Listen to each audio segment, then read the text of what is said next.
Կին Մանուկյան, ձեր բացման խոսքում ասացիք, ափսոսում եք, որ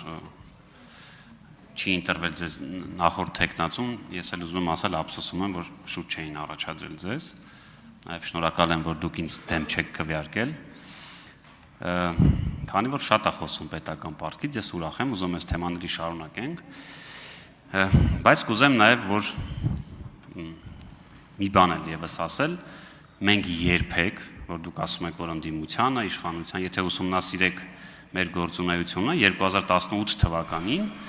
մենք ինքնակամ տվեցինք այս հանձնաժողով, այսինքն քաղաքական կոնսուլտացիաների արդյունքում տվեցինք ընդդիմությանը, Մանեթ Անդիլյանն էր, 2021 թվականին հասկանալի պատճառներով ավելի սրված էր մեր եւ ընդդիմության միջև խոսակցությունը, մենք 8-րդն ենք վերցրել այս հանձնաժողովը, այսինքն մենք 3 անգամ առնվազն հնարավորություն ենք տվել, պարոն Վարդովյանը կհիշի Հայաստան դաշինքին չվերցրեցին այս հանձնաժողովը, այսինքն մենք սիրով միշտ պատրաստ ենք եղել զիջել եւ ուրախ ենք, որ ընդդիմությունն է։ Եվ նաև ուրախ եմ էլի, որ պարոն Կարապետյանը անդրադարձավ, բայց խնդրում եմ մենակ չասել կամ ինձ չվերագրել այնպիսի բաներ, որ ես չեմ ասել, ընդհակառակը ես հարցնում եմ ինչ կլինի, այ բանկրոտ, դեֆոլտ, հիմա նոր մի հատ ցավով ենք սկսում տարապել Լիբանան, բան, ես չեմ ասել, ես հարցրել եմ։ Հիմա քանի որ դուք աշխատել եք Տաշիր ընկերությունում, այս հարցը ես բացելու եմ, այնքան միջև դուք ասեք։ 2018 թվականին որքան էր այն ընկերությունում ընդհանուր ընկերությունների խմբի պարտքը եւ որքան էր օրինակ, երբ որ դիմում գրեցիք եւ դուրս եկաք եւ մի գործընկերային խնդրանք խոսելուց խնդրում եմ մի ասեք մենք, որովհետեւ դուք այլևս չեք ներկայացնում այդ ընկերությունը, այսինքն հիմա էլ պատասխանելուց չասեք, որ մեր պարտքը այսքան էր,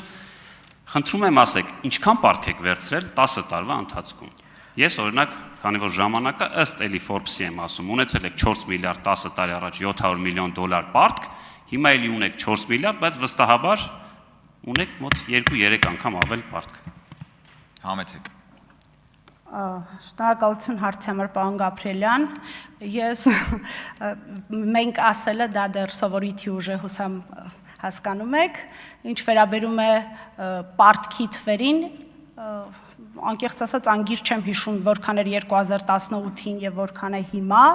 եթե դա հետաքրքիր է, կարող եմ ուսումնասիրել, քննարկենք եւ ինչու է աճել, ինչու չի աճել, ինչքանով է դա համադրելի եկամուտների հետ, այս բանին չեմ կարող պատասխանել։ Արձագանք։ Շատ լավ, ես մտածում էի կարող ասեք առևտրային գաղտնիք է, բայց գոնե մոտավոր ասեի քանի անգամ, որքանով որ ես տեղյակ եմ,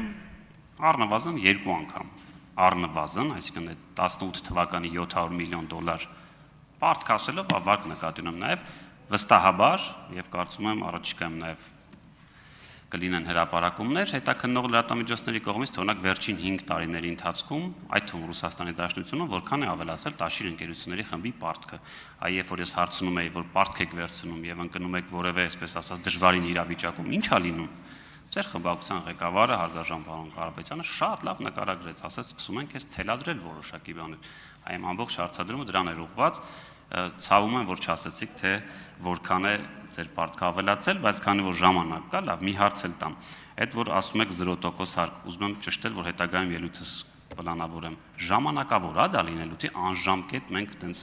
ասենք, չգիտեմ, 40 տարով բիզնեսին թույլատրելու ենք օրական 400,000 դրամ առևտուր անել եւ հարկ չվճարել, շնորհակալ եմ։ Ինչ վերաբերում է առևտրային գաղտնիքին, պարոն Գաբրիելյան, առնվազն այն, որ դուք դրան տիրապետում եք, արդեն նշանակում է, որ առևտրային գաղտնիք չի։ 0% հարկի մասով դա, քանի որ մեր նախընտրական ծրագրի մաս էր, դա առնվազն 5 տարվա էր վերաբերում, եւ ինչպես արդեն նախորդ հարց տվողին պատասխանելիս ասել էի, ցանկացած հարկային արտոնություն պետք է ունենա KPI եւ պետք է անցնի մոնիտորինգ, որպեսզի հասկանանք որքանով է արդյունավետ եւ որքանով ենք ստացել այն արդյունքը, ինչի համար տրվել էր այդ արտոնությունը։ Առնվազն 5 տարի։